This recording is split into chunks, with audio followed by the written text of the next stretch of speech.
귀한 찬양 감사합니다.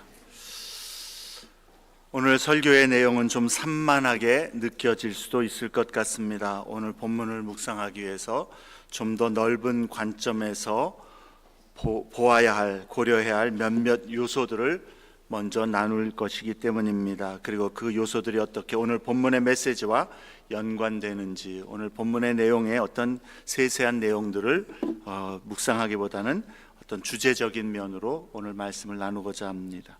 첫 번째 우리가 고려할 요소는 오늘 본문의 문맥입니다. 오늘 본문에는 두 가지 사건을 기록하고 있죠. 2절부터 29절 말씀에서 두 가지인데, 첫 번째는 2절부터 14절에 예수님이 베드로와 야고보와 요한을 데리고 높은 산에 올라가셨을 때 거기서 예수님이 변모하신, 모양이 변화된 그러한 모습을 보이신 그 사건을 기록하고 있습니다. 그리고 14절부터 29절에는 예수님이 세 명의 제자들과 산 위에 계시는 동안에 산 아래에서는 예수님의 나머지 제자들이 귀신 들린 소년을 고치지 못하면서 전전긍긍하다가 예수님이 내려오셨을 때 그 소년을 고쳐주신 사건을 기록하고 있습니다. 그리고 마가는 이 두 개의 사건을 예수님께서 고난과 죽음을 당하실 것과 그리고 죽은 지 3일 만에 살아나실 그 부활의 사건에 대해서 제자들에게 가르치신 그 내용 사이에 기록되어져 있다는 겁니다. 그러니까 이 두 가지 사건 앞과 뒤에 예수님의 고난, 죽음, 부활에 대해서 예수님이 가르치는 내용이 위치해 있다는 거예요. 8장 31절에 보면 베드로와 제자들이 주는 그리스도이십니다 라고 고백을 하고 난 다음에 예수님께서는 처음으로 당신의 고난과 죽음 그리고 부활에 대해서 제자들에게 말씀하셨습니다. 그 다음에 이제 오늘 본문의 이 두 사건을 기록하고 그 뒤에 마가는 9장 30절에 보니까 또다시 예수님께서 제자들에게 두 번째로 그의 죽음과 부활에 관해서 말씀하는 것을 기록하고 있다는 것이죠. 그러니까 이 예수님의 오늘 본문 두 개의 사건과 앞과 뒤에 주님의 고난, 죽음, 부활에 대한 가르침이 위치해 있다는 겁니다. 오늘 본문의 이 앞과 뒤에 있는 이 두 가지 가르침 속에서 두 경우 다 제자들은 예수님의 이 말씀을 잘 이해하지 못했습니다. 8장 32절에서는 베드로가 예수님을 붙들고 항변합니다. 예수님의 말씀이 너무 이상하고 받아들이기 힘든 내용이었기 때문인 것이죠. 메시아의 고난과 죽음은 전혀 생각해보지 못한, 당시 이스라엘 사람들은 전혀 상상하지 못했던 그러한 일들을 말씀하고 있기 때문입니다. 그때의 예수님은 누구든지 나를 따라오려거든 자기를 부인하고 자기 십자가를 지고 나를 따를 것이니라 그렇게 말씀합니다. 이것이 나를 따르는 참된 제자의 길이다라고 선언해 주신 것이고, 그러니까 지금 제자들에게도 너희가 나를 따르려면 십자가를 짊어져야 된다라고 분명하게 이야기한 것이죠. 그리고 9장 32절에서도 제자들은 예수님께서 죽음과 고난 그리고 부활에 대해서 말씀하신 것을 잘 깨닫지 못하였다라고 이야기합니다. 그래서 묻기도 두려워했다 말씀합니다. 또 33절 이후에 보면 제자들은 길에서 오히려 서로 누가 크냐 하는 문제로 쟁론했다라고 그렇게 말씀합니다. 예수님께서 그리스도이시라면 그의 왕국을 세우실 텐데, 주님이 지금 뭐 죽음과 부활 이런 거 말씀하는 건 잘 모르겠는데, 주님이 왕이 되신다면 거기에서 우리도 한 자리씩 할 건데 그럼 누가 더 큰 사람인가, 누가 더 높은 자리에 올라갈까, 그거 서로 쟁론했다라는 겁니다. 그렇다면 오늘 본문에 이 예수님의 산 위에서 변모하신 이 사건과 산 아래에서 귀신에게 붙들려서 고통당하는 아이를 고쳐주신 사건의 그 의미를 우리는 묵상할 때에 이 문맥 안에서 묵상하고 살펴볼 가치가 있다라는 것이죠. 이 사건을 감싸고 있는 예수님의 그 가르침, 참된 제자도의 그 관점에서 이 오늘 두 개의 사건을 우리가 묵상할 가치가 있다라는 겁니다. 고난과 죽임을 당하는 메시아의 개념에 제자들은 당황해하면서 반대하고 잘 깨닫지를 못합니다. 그러한 제자들에게 예수님은 나를 따라오려면 십자가의 길을 각오해야만 한다라고 말씀하신 것이죠. 십자가의 길을 가야 한다라는 이 부담감, 그 문맥 안에서 우리는 이 메시지를 이해할 필요가 있습니다. 두 번째 요소는 그때의 상황입니다. 제자들의 마음 상황이 어땠을까? 성경에는 기록되어 있지 않지만 제자들이 십자가를 짊어지고 나를 따르라라는 주님의 말씀을 들었을 때 어떻게 반응했을 것 같습니까? 십자가는 당시에 가장 끔찍한 사형 틀입니다. 그래서 예수님께서 제자들에게 너희가 나를 따라오려면 십자가를 지고 따라와야 된다라는 그 말씀은 이제 제자로서 예수님을 따르는 삶을 살 때에는 좀 고난도 각오하고 어려움도 각오하라는 의미로 들었기보다는 죽을 각오해라. 너네 죽는다. 그거 말씀한 겁니다. 너 죽을 각오를 하고 내가 가는 길은 죽음의 길이니 그 길을 각오하고 따르라는 의미로 들렸다라는 것이죠. 그래서 35절부터 37절에 예수님은 제자들에게 이 말씀을 하시면서 목숨에 대해서 말씀하고 있는 것입니다. 누구든지 자기 목숨을 구원하고자 하면 잃을 것이요 누구든지 나와 복음을 위하여 자기 목숨을 잃으면 구원하리라. 만약에 십자가의 길이 자기 목숨을 내놓아야만 하는 길이라고 한다면, 그래서 예수를 거부하고 육체적인 생명을 보존하려고 한다면 참된 생명을 잃을 것이다 라는 선언인 것이죠. 그러나 주님과 복음을 위하여서 십자가의 길이라 할지라도 육체적 생명을 잃기를 마다하지 않고 주님을 따르겠다면 너희에게는 참된 생명이 주어질 것이다, 얻을 것이다 라는 선언인 것입니다. 자, 지금 예수님이 우리에게 나를 따라오려면 죽어야 돼, 어떻게 할래? 라고 말씀하시면서, 근데 약속을 한 가지 줄게. 참된 생명을 얻을 거야. 만약에 여러분이 제자들의 입장이었다면, 그 상황이었다면 어떻게 반응하셨을 것 같습니까? 우리는 뭐 성경의 이야기를 잘 아니까 그래도 이렇게 반응해야지 정답을 알 수는 있겠습니다만, 그런 거 아무것도 모르던 상태에서 예수님 따르면, 예수 믿으면 우리가 복을 얻고 세상에서 어쩌면 영화도 누릴 것 같았는데 갑자기 예수님이 중간에 죽어야 된다라고 이야기할 때에, 그것도 끔찍한 십자가 사형 틀에 내가 가는데 너희도 따라와야 된다라고 얘기할 때 여러분은 어떻게 반응하셨을 것 같습니까? 저라면 그래도 주님 따르겠습니다라고 말하면 참 좋겠지만 무척 당혹스러워하고 혼란스러워했을 것 분명합니다. 그리고 무엇보다 두려웠을 것입니다. 죽음이라는 것도 두렵지만 십자가 그 끔찍한 그 사형의 방법, 굉장히 두려웠을 것입니다. 고통과 괴로움 때문에 두려웠을 것이고, 목숨을 내놓아야 하고 담보로 잡혀서 죽을 각오를 해야 된다는 것이 무척 두려웠을 것 같습니다. 제자들의 마음이 어떠했는지 기록되어 있지 않지만 적어도 제자들은 속으로 각자가 주저하는 마음이 있지 않았을까요? 정말 예수님이 그리스도가, 지금 조금 전에 예수는 주는 그리스도이십니다 라고 고백을 했는데 다시 정말 근데 예수님 그리스도 맞나? 마음에 다시 되짚어보지 않았을까요? 곰곰이 생각해보지 않았을까요? 그러면서 하나님의 아들 정말 맞나? 메시아 맞나? 지금까지 주님을 따라다니면서 주께서 행하신 일들과 가르침을 보면 우리가 고백한 대로 그리스도가 맞는 것 같은데, 맞을 거야. 근데 목숨을 드릴 각오를 해야 된다. 이건 전혀 새로운 이야기인데 마음에 굉장히 갈등이 있지 않았을까요? 그러면서 그래, 만약에 예수님이 그러한 분이라면, 그리고 또 지금 목숨을 잃으면 생명을 얻으리라고 말씀하시니 그렇게 그 말을 믿는다 치자. 근데 정말 그렇게 예수님을 목숨을 다해서 따르는 일이 가치가 있는 일일까? 이런저런 생각과 갈등, 고민이 많이 있었을 것 같습니다.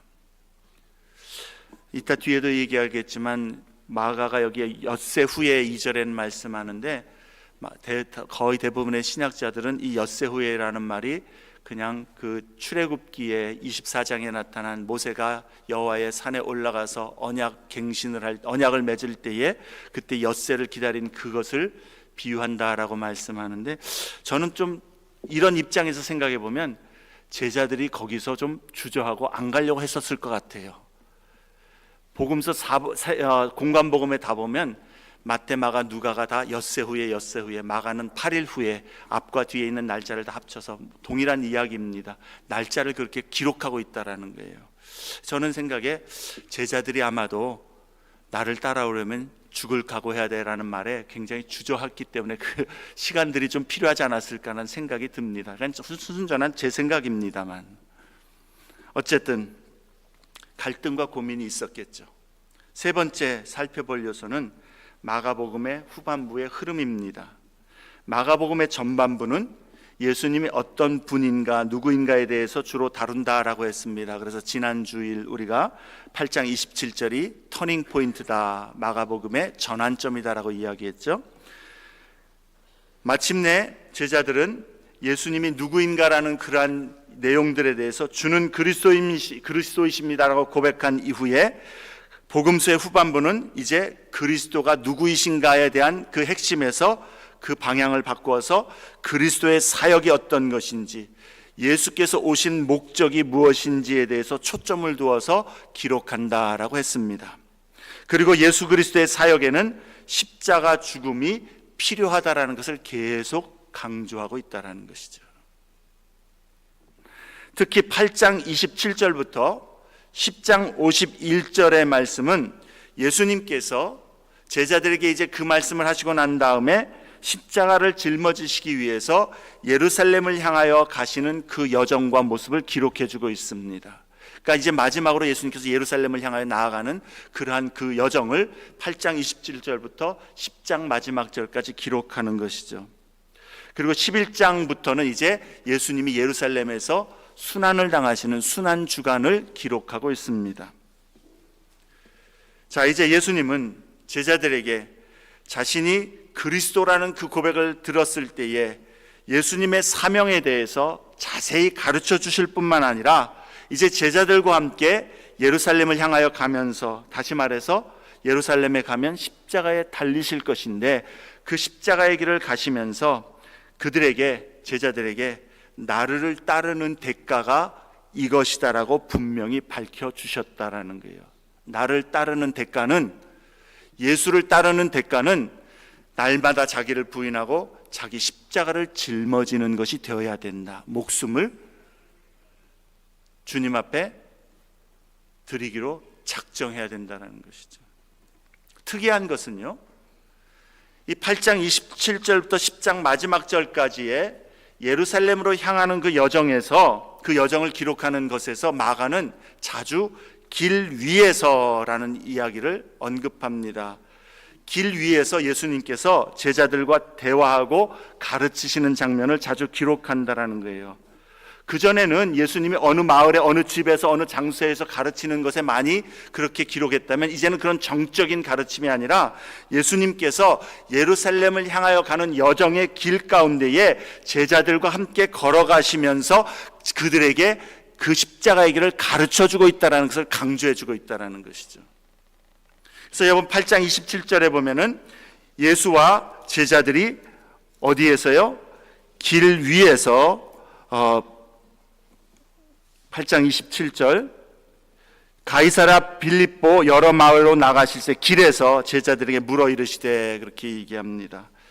길에서 예수님께서 제자들에게 나에 대해서 너희는 뭐라 생각하냐 물으셨다라는 것이죠. 9장 33절 34절에도 가서 보면은요,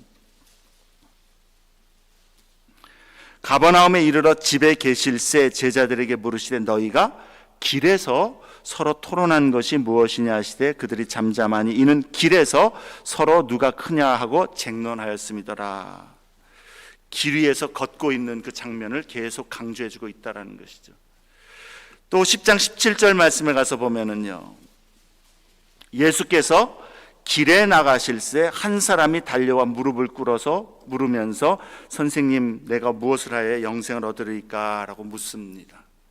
또 10장 32절에도 보면은 예루살렘으로 올라가는 길에 예수께서 그들 앞에 서서 가시는데, 제자들 앞에 서서 가신다라는 모습을, 이동하고 이끌어가는 모습을 강조해주고 있는 것이죠.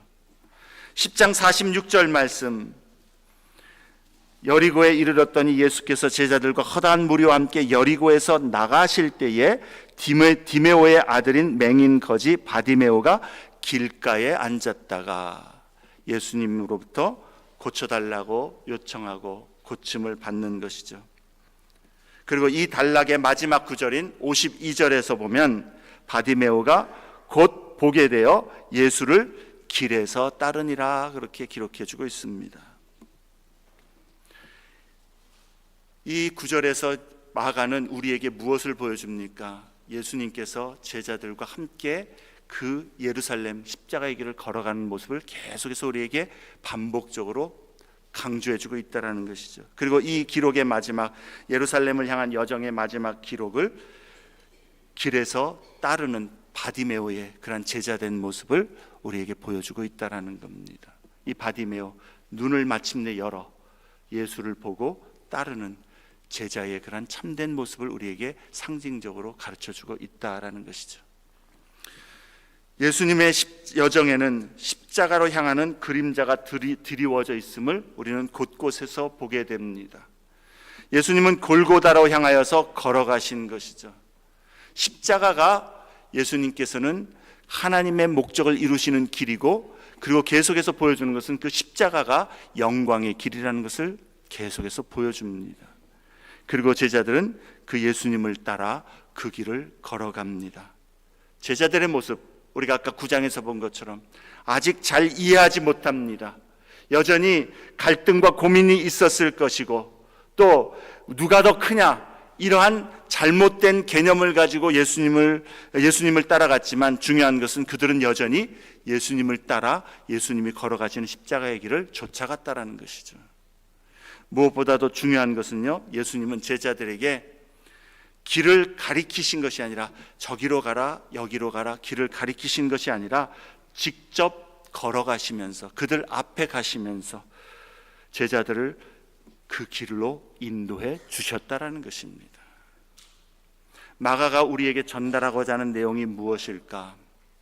제자들은 분명 아직은 부족했지만, 아직은 내가 주님을 위해서 십자가를 이제는 짊어지겠습니다라고 자신 있게 나서지는 못하는 모습이지만, 자기 안에는 그런 어떤 확신이 아직 부족해서 주님 내가 그렇게 이제는 자신 있습니다라고 말할 수 없는 모습이지만, 그럼에도 주님을 따르고자 결단하는 자를 주님은 제자의 길을 가라고 가리키는 것이 아니라 그와 함께 그 길을 걸어가시면서 그를 가르치시면서 그에게 힘과 용기와 담대함을 그렇게 북돋아 주면서 감당할 힘을 주시어 그 길을 가게 하시는 분이시라는 것을 우리는 볼 수 있다라는 것이죠. 주님이 나를 따르라 말씀하실 때에 주님은 너 혼자 너 능력으로 걸어가라라고 절대 말씀하지 않는다는 사실입니다. 홀로 걷지 않습니다. 동행하시고 가르치시고 인도하시고 감동하시며 감당하게 하십니다. 내가 이제는 주님의 말씀에 그럴 자신이 있어라고 한다면 우리는 넘어질 수밖에 없을 것입니다. 그러나 주님의 말씀에 나 자신을 볼 때 부족하고 나는 그러한 용기도 자신도 없는데, 그러나 그 주님의 말씀이 생명의 말씀이기 때문에 그 말씀도 나는 거부할 수가 없고 그 말씀을 떠날 수가 없기에, 주님 내가 그 주님의 은혜를 힘입어서 주님 부르시는 그 길을 가겠습니다라고 도전하고 그렇게 따르는 자에게 주님은 함께 하신다라는 것이죠. 성령으로 함께 하시고 주님의 눈으로 돌보시며 주의 손으로 붙드시고 인도하신다라는 사실을 깨달아야 되겠습니다.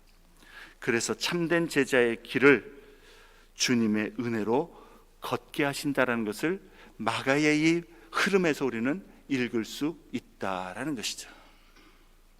사랑하는 여러분, 우리에게도 예수를 제대로 믿는 그 모습에 대해서 예수님을 신실하게 따르는 그 신앙생활에 있어서 고민과 갈등, 그리고 주저함과 두려움이 있지 않습니까?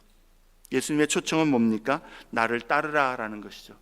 예수님 따르는 거 좋습니다. 그런데 예수님이 따르는 사람의 조건, 너희가 나를 따르려면 이렇게 따르라 말씀합니다. 누구든지 네가 나를 따라오려거든 너를 부인하고 너의 십자가를 지고 나를 따르라 말씀하셨다라는 것이죠.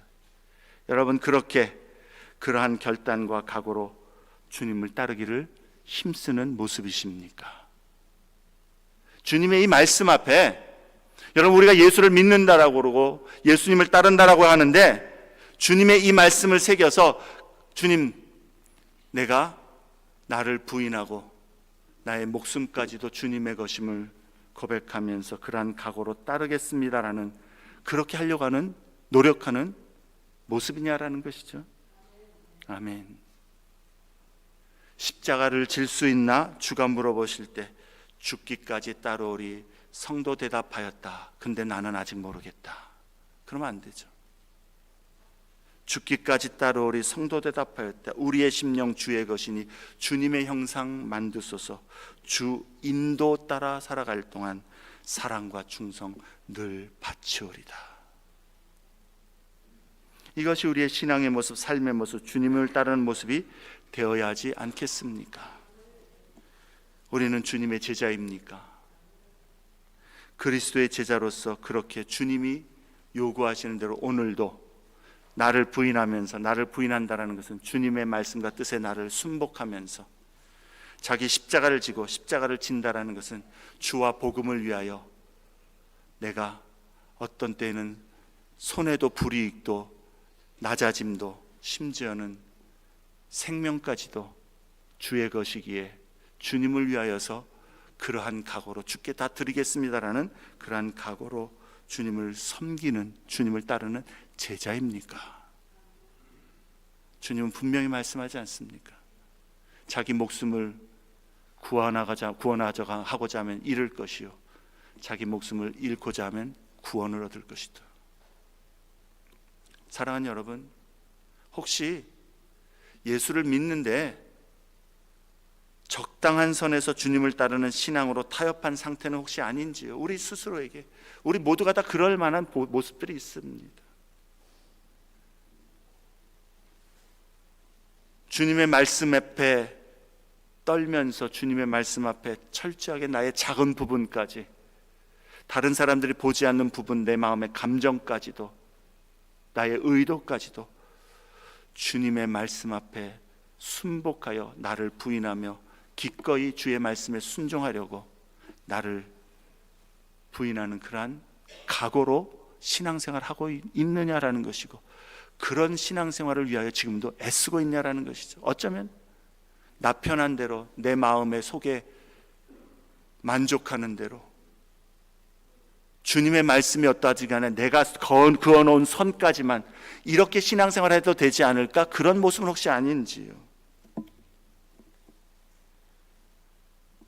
오늘날 새벽에도 신명기 4장에서 모세가 이스라엘 백성들에게 이야기하면서 너에게 준 말씀을 가감하지 말라 그러는데, 가감하지 말라는 말씀이 뭐예요? 말씀의 권위에 이건 이래서 내가 해도 되고 이건 이래서 안 하겠고, 이건 이래서 내가 주님 말씀보다 더 다른 것을 하겠고, 주님의 말씀이 이렇게 이야기해도 내 형편과 내 생각 때문에 그것은 안 해도 된다. 가감하지 말라. 권위를 주님의 말씀에서 빼앗아서 내 자신의, 나의 이론에, 나의 생각에, 나의 지혜에, 나의 판단에 두지 말라라는 거죠. 여러분, 혹시 신앙생활하면서 가감하는 일 열심히 하고 있지는 않은지요? 자기 부인 주와 복음을 위하여 기꺼이 고생과 희생을 각오한다라는 것, 너무 크게 느껴지고 주 예수를 신실하게 따르는 신앙생활에 너무 부담스럽게 느껴져서 선뜻 주님을 그렇게 따르기를 원합니다, 결단합니다라고 고백하기를 주저하지는 않습니까? 예수님을 따르는 삶에는 반드시 주님을 따르는 대가를 각오해야 되는데 주님은 대가가 있다라고 이야기하는데 우리는 대가를 피하려고 하는, 피해도 되는, 피할 수 있는 그러한 신앙생활을 붙들고 있지는 않습니까? 제자들이 예수님의 죽음과 고난 그리고 부활에 대하여 처음 들었을 때, 그리고 주님의 참 제자라면 너희도 나를 따라 십자가의 길을 가야만 된다라고 말씀하셨을 때, 제자들이 가졌던 고민과 갈등, 마음의 두려움과 자신 없는 마음, 우리에게도 정도의 차이는 있어도 다 똑같이 있을 것입니다. 또 결단했다 해도, 지금 그렇게 주님을 따른다 해도 우리는 여전히 오늘도 내 안에서 주님의 말씀 앞에 나를 복종시키기 위하여 자신을 쳐서, 자신을 부인하면서 십자가 앞에, 십자가 아래에 나를 내려놓기를 힘써야만 되는 것이죠. 그렇게 주님을 따르기를 원하지만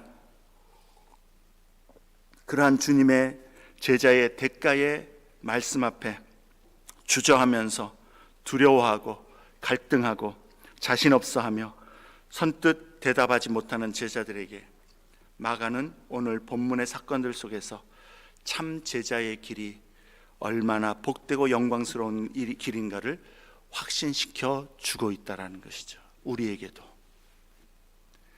그 길을 따를 가치가 있다는 것을 보여주고 있다는 겁니다.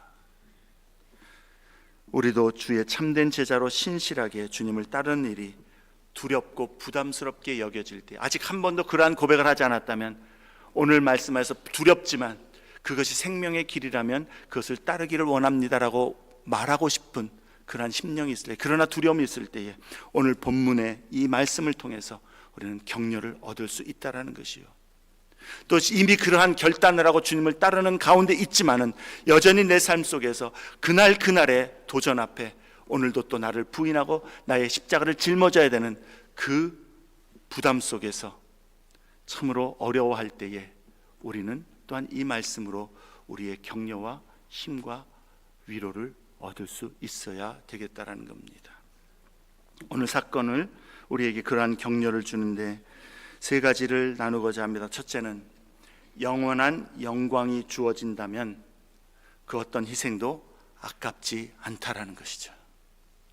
영원한 영광이 주어진다면 그 어떤 희생도, 주를 위한 희생도 아깝지 않음을 우리는 기억해야 되겠습니다. 마가는 보통 독자들에게 시간이나 날짜를 말해주지 않는데 여기서는 엿새 후에라고 시작합니다.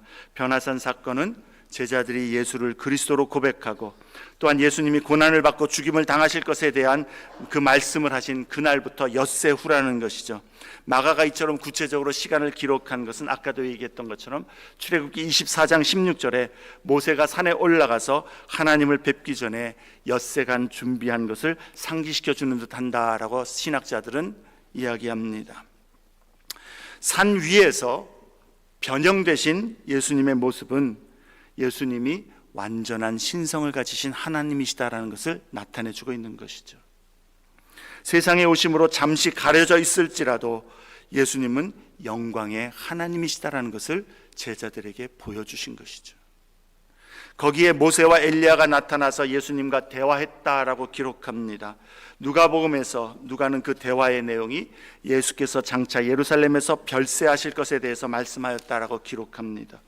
그리고 구름이 와서 저희를 덮으며 구름 속에서 소리가 납니다. 이 구름은 하나님의 영광으로 이스라엘의 그 광야 생활에서 함께 하셨던 그 구름, 임재의 상징, 모세가 성막을 지었을 때 성막을 덮었던 그 여호와의 영광의 구름, 그리고 솔로몬이 성전을 봉헌할 때에 그 성전에 가득하게 채웠던 하나님의 임재의 구름을 의미합니다. 이것을 우리는 신학적인 용어로 쉐키나 구름, 쉐키나 영광 이렇게 얘기합니다.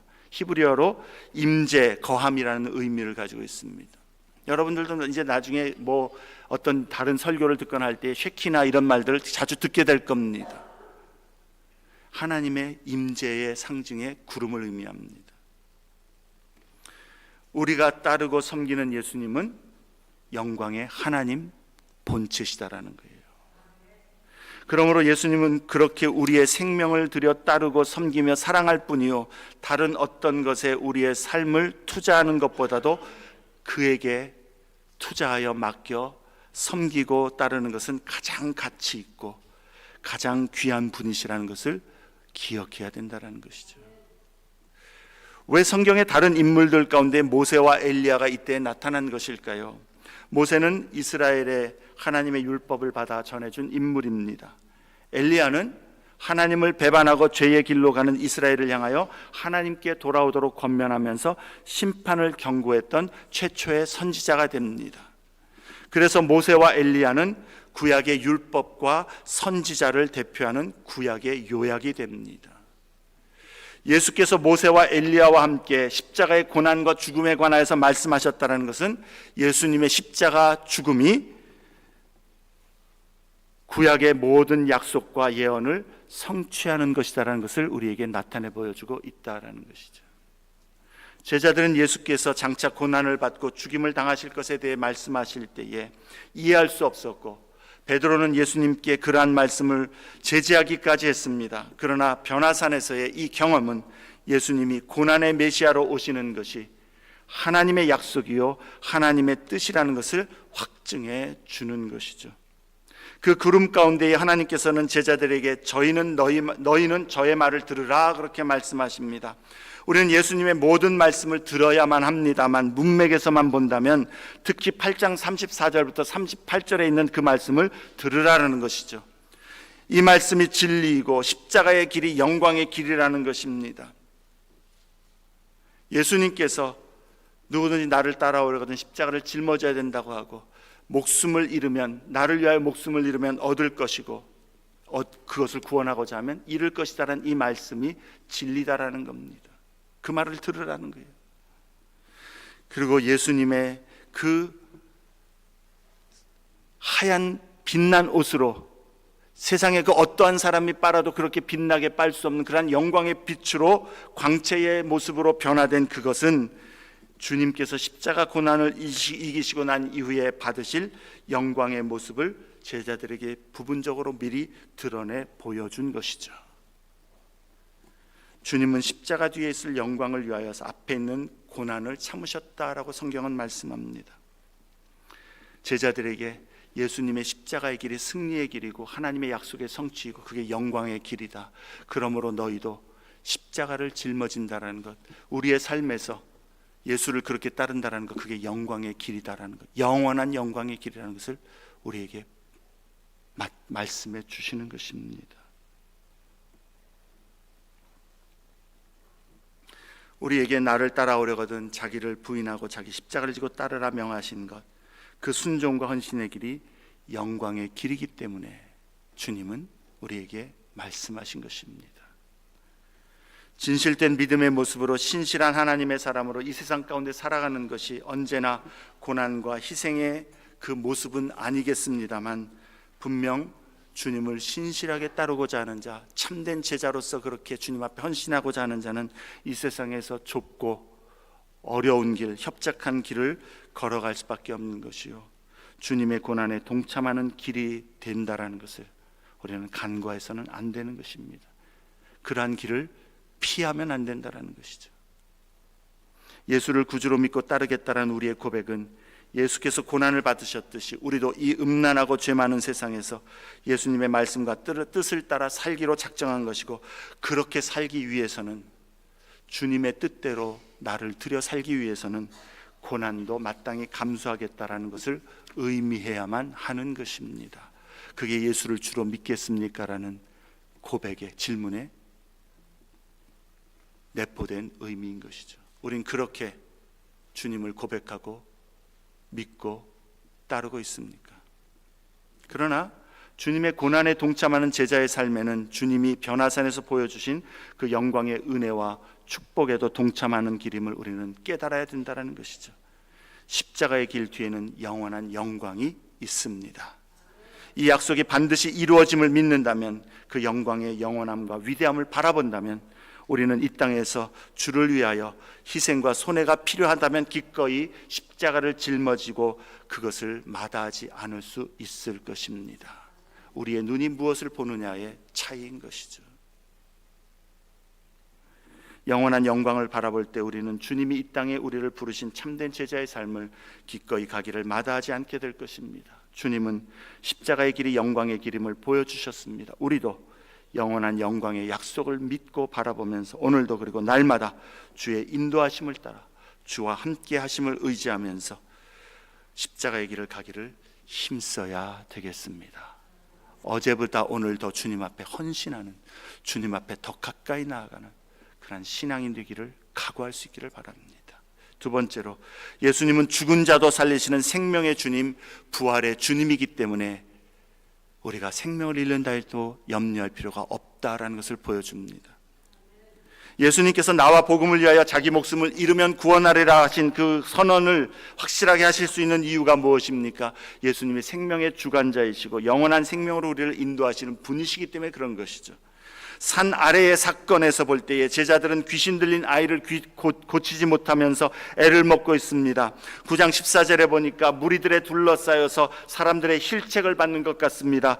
그 아이는 예수님을 보자마자 18절에 그 아이의 불쌍한 모습을 예수님 앞에 설명하면서 도와달라고 호소를 합니다. 19절에 예수님께서는 제자들을 보시면서 믿음이 없는 세대여, 믿음이 없는 세대여, 내가 얼마나 너희와 함께 있으며 얼마나 너희에게 참으리요, 제자들을 향한 실망의 마음을 표현하십니다. 그리고 20절에 예수님 앞에 아이를 데려올 때에 귀신이 아이에게 경련을 일으켜서 아이가 땅에 엎드러져 구르며 거품을 흘렸다라고 이야기합니다. 예수님 앞에서 그 아이가 지금까지 겪어왔던 그 고통을 지금 보여주고 있는 것이죠. 처절하게 소망이 없고 절망적인 그 모습이 눈앞에 펼쳐지고 있습니다. 예수님은 이 아이가 언제부터 그랬냐라고 물을 때에 아버지는 어릴 때부터라고 이야기하면서 22절에서는 그 아이가 어릴 때부터 겪은 고통을 그 아버지의 애끓는 심정으로 주님 앞에 이야기해주고 있는 것이죠. 그러면서 뭐라고 이야기합니까? 제발 예수님 무엇을 하실 수 있거든 우리를 불쌍히 여기사 도와주시옵소서. 그랬더니 예수님 뭐라고 얘기합니까? 할 수 있거든이 무슨 말이냐? 믿는 자에게는 능히 하지 못할 일이 없다라고 말씀합니다. 그 주님의 말씀에 아버지가 즉각적으로 반응하죠. 예수님, 내가 믿습니다. 고치실 수 있음을 믿습니다. 나의 믿음 없는 것을 도와주소서. 믿는다는 거예요? 안 믿는다는 거예요? 근데 여러분, 이게 굉장한 고백입니다. 뒤에 가서 이야기하고요. 예수님은 그 고백에 귀신을 쫓아내십니다. 그리고 귀신이 나갔는데 26절에 마가는 그 아이가 죽은 것 같이 되어 많은 사람이 말하기를 죽었다 하였다라고 기록합니다. 그러나 예수님이 그 아이의 손을 잡아 일으키심에 이에 일어서니라 그렇게 말씀합니다. 예수님이 병자를 고치시고 귀신을 내쫓으신 것, 죽었던 아이를 살리신 일들은 그전에도 기록되어 있었습니다. 그러한 일들 이전에 행했는데, 그런데 왜 여기서 마가는 또 이 사건을 또 기록하고 있는 것일까?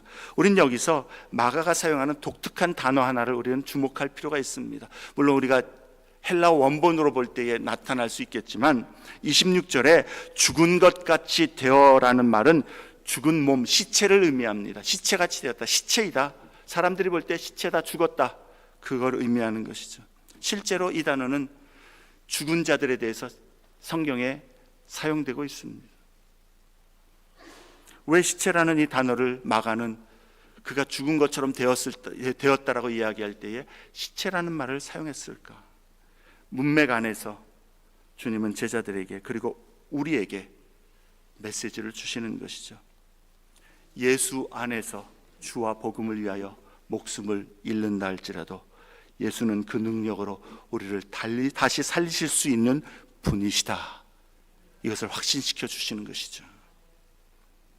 제자들에게 너희가 목숨을 주를 위하여 복음을 위하여 잃는다면 예수님은 우리를 다시 일으키실 능력을 가지신 분이심을 확신하고 두려워 말고 주를 따르라. 그 도전인 것이죠. 사랑하는 여러분, 주를 위해서 그 어떤 손해나 희생도 주님 앞에 믿음으로 드린 자는 결단코 그 풍성한 상급과 면류관 영광 그리고 풍성한 생명을 잃지 않는 줄로 믿습니다. 확신할 수 있길 바랍니다. 주님의 약속인 줄로 믿습니다. 주님은 우리에게 풍성한 생명으로 상급으로 영광으로 다시 얻게 하시는 분이심을 깨달으라는 것이죠. 이 관점을 가진 자가, 이 약속을 바라보는 자가 오늘도 이 믿음이 없는 세대 가운데에도 주님의 제자의 삶은 이런 것이라 말씀하시니 나는 세상 사람 뭐라 한다 해도 많은 교회에 다니는 문화적인 그리스도인들이 어떻게 신앙생활을 한다 할지라도 나는 주님의 부르심을 따라 이렇게 주님 앞에 나아가길 원합니다. 결단하며 따르게 될 줄로 믿습니다. 저와 여러분이 그런 믿음의 사람들이 되기를 간절히 바랍니다. 마지막으로 우리는 주 예수를 신뢰함으로 제자의 길을 갈 수 있다라는 것이죠. 이 사건에서, 사나리의 사건에서 주님이 강조하는 건 무엇입니까? 믿음입니다. 믿음이 없는 세대요. 그 믿음이 없는 세대에 제자들의 모습, 제자들도 포함된 것이죠. 나를 따르라 하셨는데 제자들 주저합니다. 두려워합니다. 헛소리합니다. 근데 그러한 모습 속에서도 주님은 이 아버지의 그 고백을 들으셨다라는 것이죠. 내가 믿나이다. 나의 믿음 없는 것을 도와주소서. 우리가 주님 앞에 주님의 부르심이 그런 것이고 그리스도를 따르는 삶이 그것이라고 한다면 나는 자신 없는데, 나는 아직도 내 안에 죄악된 모습, 그러한 소욕들이 많고 아직도 나의 자아가 많은데, 그래서 주저하면서 그냥 에이 그런 거지 하고 앉는다면 여러분은 주님의 은혜와 능력을 경험하지 못하는 그 자리에 머물러있을 수밖에 없다라는 것이죠. 그러나 나는 그렇게 자신이 없고 내 안에 아직 여전히 부족함을 본다 할지라도 주님, 내가 믿습니다. 나의 현실은 믿음 없는 이 모습입니다. 믿음 없는 것을 도와주시옵소서.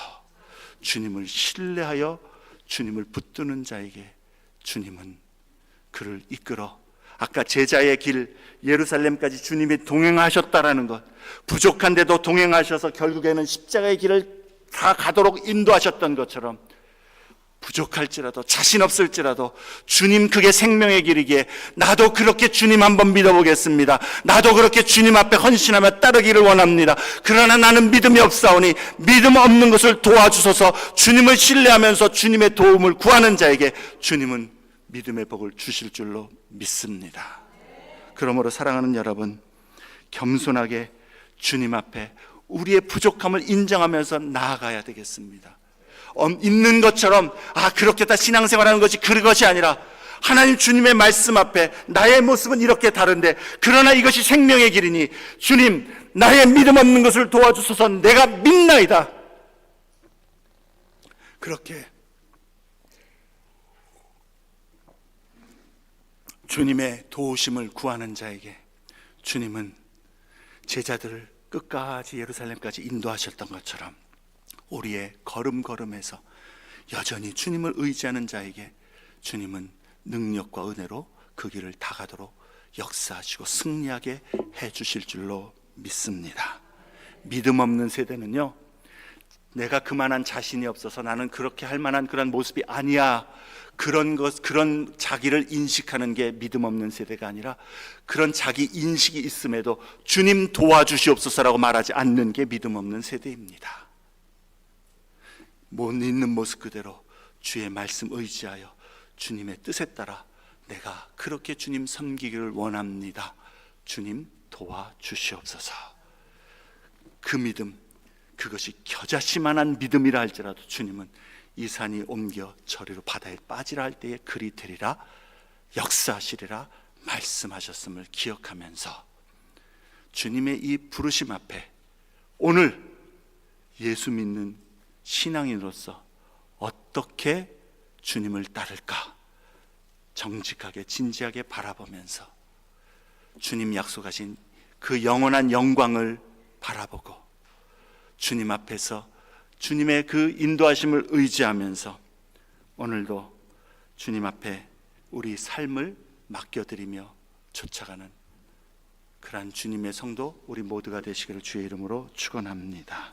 내 말씀을 생각하시면서 함께 일어나